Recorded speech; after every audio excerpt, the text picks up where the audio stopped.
ভারত ও জাপানকে জেনোফোবিক বলে মন্তব্য করেছেন মার্কিন প্রেসিডেন্ট জো বাইডেন। এই জেনোফোবিকের অর্থ হচ্ছে বিদেশি বা অভিবাসীদের প্রতি ভীতি বা নেতিবাচক মনোভাব। স্থানীয় সময় গত বুধবার সন্ধ্যায় প্রচারণা তহবিল সংগ্রহের অনুষ্ঠানে কথা বলেন বাইডেন।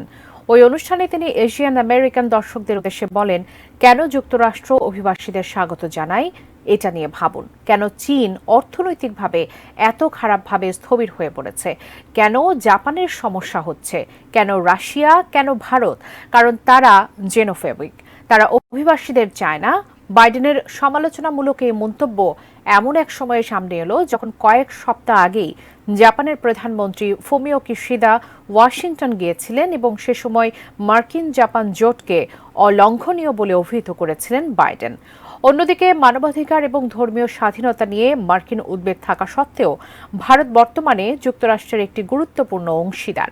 অবশ্য এই মন্তব্যের মাধ্যমে বাইডেন কোনো দেশের অপরাধের কথা বলেননি বলে জানিয়েছে হোয়াইট হাউস।